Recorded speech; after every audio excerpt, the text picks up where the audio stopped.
할렐루야. 오늘 오전에는 237 전도를 위한 비밀 무경쟁이라는 말씀을 하나님께서 주셨습니다. 그리고 이 시간에는 전도자의 삶의 메시지는 경쟁이 없는 전도자의 삶이라는 말씀을 하나님께서 주셨습니다.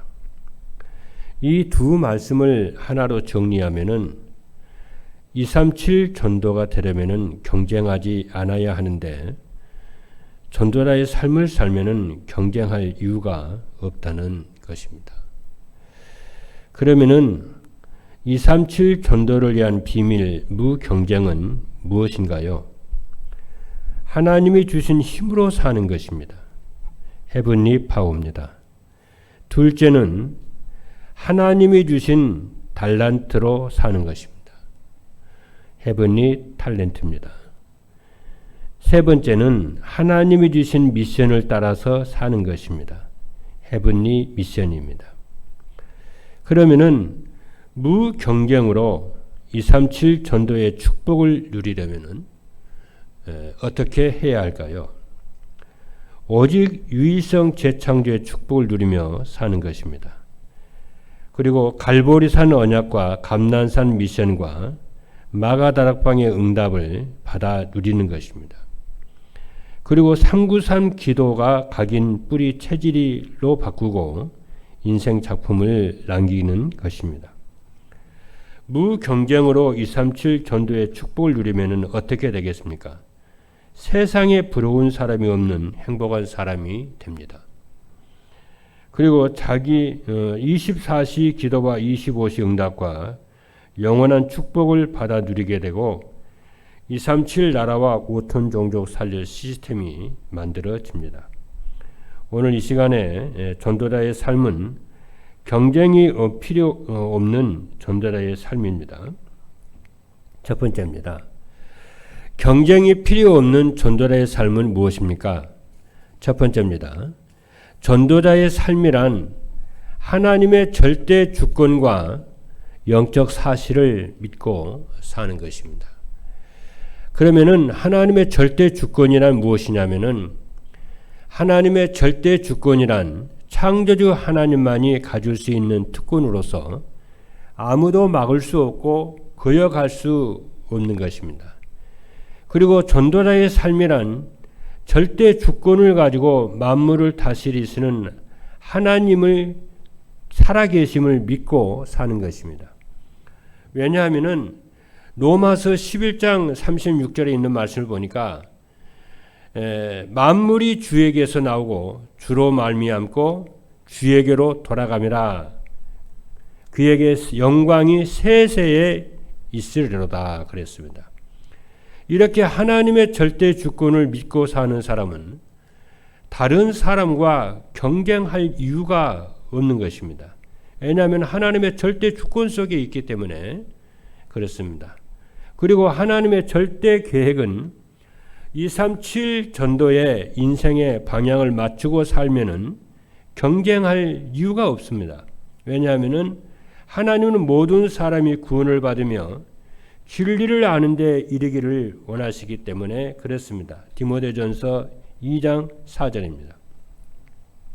그리고 모든 일과 사건 속에 하나님의 계획이 있다는 것은 영적 사실을 믿으면은 계획이 있다는 영적 사실을 믿으면은 경쟁하지 않습니다. 잠언 19장 21절의 말씀을 보니까 사람의 마음에는 많은 계획이 있어도 오직 여호와의 뜻만이 완전히 서리라 그랬습니다. 그래서 성삼위 하나님의 보좌의 능력이 내게 현장에 교회에 임하기 때문에 무경쟁입니다. 두 번째입니다. 전도자의 삶이란 세상 사람들과 반대로 생각하는 역발상하며 사는 것입니다. 경쟁이라고 하는 것은 생각이 같은 또 수준이 같은 사람들이 하는 것이지 생각이 다르면은 경쟁할 이유가 없습니다.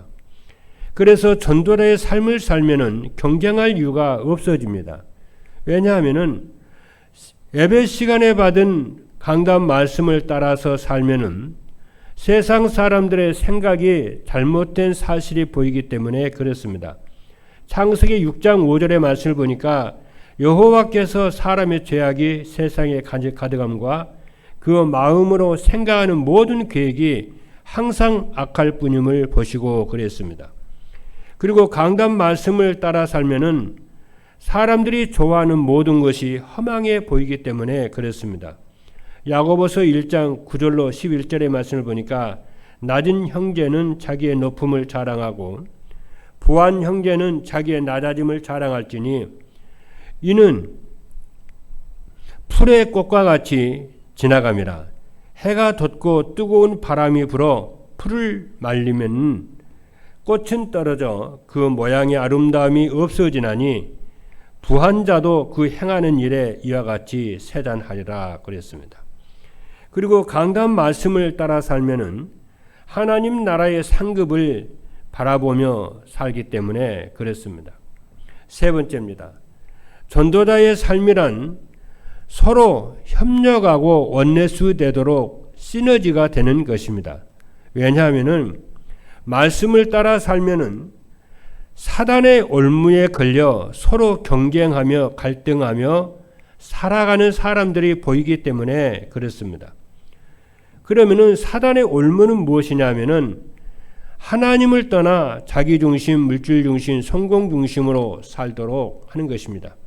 그리고 강단 말씀을 따라 살면은 모든 사건 속에서 하나님의 절대 계획과 영적 사실이 보입니다.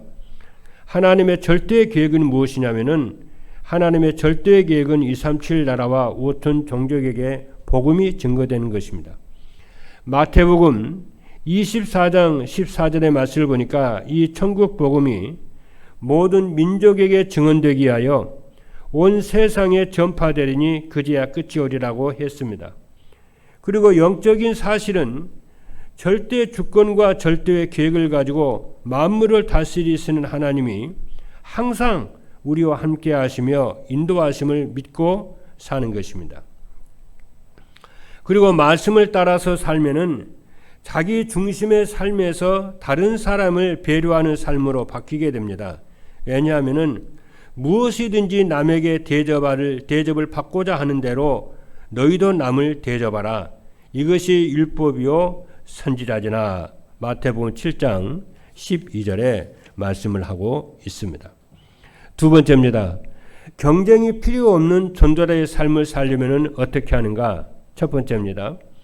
예배 시간에 받은 말씀 안에서 하나님이 주시는 힘을 얻어야 합니다. 왜냐하면 하나님이 주신 힘을 가져야 혼자 살아날 수 있는 영적 독립이 되고 영적 독립이 되어야 사람들과 경쟁하지 않기 때문에 그렇습니다. 그래서 경쟁이 필요 없는 전도자의 삶은 어떻게 하냐면은 예배 시간에 받은 말씀 안에서 하나님이 주시는 헤븐리 파워, 영적인 힘을 얻어 살아야 합니다. 그리고 그럼 어떻게 하면은 하나님이 주신 힘으로 영적 독립이 될 수 있습니까? 하나님이 주시는 힘은 말씀 안에서 자신의 정체성을 발견할 때입니다. 말씀 안에서 우리의 정체성은 무엇이냐면은 요한복음 1장 12절입니다. 영접하는 자 곧 그 이름을 믿는 자들에게는 하나님의 자녀가 되는 권세를 주셨으니 하나님의 자녀라고 그랬습니다. 하나님의 자녀는 하나님의 유업을 이을 자입니다. 그리고 베드로전서 2장 9절의 말씀을 보면은 그러나 너희는 택하신 족속이요 왕 같은 제사장들이요 거룩한 나라요 그의 소유가 된 백성이니 이는 너희를 어두운 데서 불러내어 그의 기이한 빛에 들어가게 하신 이에 아름다운 덕을 선포하게 하려 하심이라 그랬습니다. 그리고 하나님이 주신 힘은 말씀 안에서 하나님이 주신 것을 찾아 누릴 때에 오는 것입니다. 요한복음 14장 27절의 말씀을 보니까 내가 너희에게 주는 것은 세상이 주는 것과 같지 아니하니 너희는 마음에 근심하지도 말고 두려워하지도 말라라고 했습니다. 두 번째입니다. 예배 시간에 받은 말씀 안에서 하나님이 주신 것을 찾아 누려야 됩니다. 그러면은 하나님이 우리에게 주신 것이 무엇인가요? 하나님은 우리에게 보좌의 축복을 누릴 수 있도록 하나님의 형상을 주셨습니다. 창세기 1장 26절의 말씀을 보니까 하나님이 이르시되 우리의 형상을 따라 우리의 모양대로 우리가 사람을 만들고 그들로 바다의 물고기와 하늘의 새와 가축과 온 땅에 기는 모든 것을 다스리게 하자 하시고 그랬어요. 그래서 하나님의 형상으로 보좌의 축복을 누리면은 누구와 경쟁할 필요가 없습니다. 그리고 하나님은 우리에게 시공간을 초월할 수 있는 에덴의 축복을 주셨습니다. 그래서 하나님의 생기가 시공간 초월의 축복을 누리면은 하나님의 생기로 시공간 초월의 축복을 누리면은 누구와 경쟁할 필요가 없습니다. 그리고 에덴의 축복을 누리면은 237 나라의 빛이 되면은 누구와 경쟁할 필요가 없는 줄로 믿습니다. 세 번째입니다. 예배 시간에 받은 말씀 안에서 하나님이 주신 미션을 따라가야 합니다. 하나님이 우리에게 주신 미션이 무엇이냐면은 세 가지입니다. 플랫폼과 파수망대와 안테나가 되라고 하는 미션을 우리에게 주셨습니다. 그럼 우리가 어떻게 하면은 플랫폼과 파수망대와 안테나가 될 수가 있습니까? 하나님의 형상과 하나님의 형상으로 보좌의 축복을 누리면은 237 나라와 5천 종족이 찾아오는 플랫폼이 됩니다. 그리고 보좌의 축복은 무엇이냐면은 성삼위 하나님이 내게 임하는 것입니다. 그리고 나의 현장에 임하는 것이고 교회와 여러분의 업과 학업에 임하는 것이 보좌의 축복입니다. 그래서 아브라함은 이 보좌의 축복이 임하도록 헤브론에서 날마다 단을 쌓았다. 이렇게 성경은 말씀을 하고 있습니다. 그래서 기도의 이 축복, 단의 축복은 새벽에 아무리 방해를 받지, 새벽에는 아무리 누구의 방해를 받지 않습니다.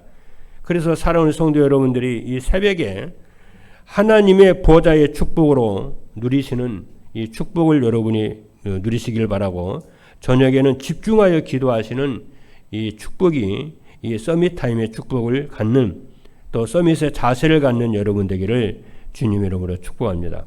그리고 하나님 주신 생기로 시공간 초월의 축복을 누리면은 237 나라 5천 종족 살리는 파수망대가 됩니다. 시공간 초월의 축복은 무엇이냐면은 그리스도께서 약속하신 성령이 우리 안에, 우리 현장의 교회에 역사하시는 축복입니다. 그리고 에덴의 축복으로 237 나라 5천 종족과 소통할 수 있는 안테나가 되는 것입니다. 이 에덴의 축복은 하나님이 우리와 함께 하시며 우리의 모든 필요를 채워주시며 지키시고 보호하시고 인도하시는 것이 에덴의 축복인 줄로 믿습니다. 마지막 세 번째입니다. 마지막 세 번째는 경쟁이 필요 없는 전도자의 삶을 살면은 어떻게 되는가? 첫 번째입니다. 세상에 부러운 사람이 없는 행복한 사람이 됩니다. 두 번째는 모든 현장에 꼭 필요한 사람과 또 플랫폼이 됩니다. 그리고 마지막 세 번째, 인생의 작품과 시대 살릴 제자를 남기게 되는 줄로 믿습니다. 이 모든 축복을, 이 말씀 성취의 응답이 사랑하는 모든 성도 여러분의 임하시기를 주님의 이름으로 축복합니다. 기도하시겠습니다. 살아계신 하나님 감사합니다. 오늘 이 시간도 우리에게 경쟁이 필요 없는 전도자의 삶이라고 하는 언약의 말씀을 주신 것을 감사합니다. 전도자의 삶은 하나님의 절대 주권과 영적 사실을 믿고 사는 것이고, 전도자의 삶은 세상 사람들과 반대로 생각하는 역발상하며 사는 것이고, 전도자의 삶이란 서로 협력하여 언내수 되도록 시너지가 되는 것인데, 이 말씀을 따라 그대로 누리는 모든 전도자 되도록 축복하여 주옵소서. 살아계신 예수 그리스도 이름으로 기도하옵나이다. 아멘.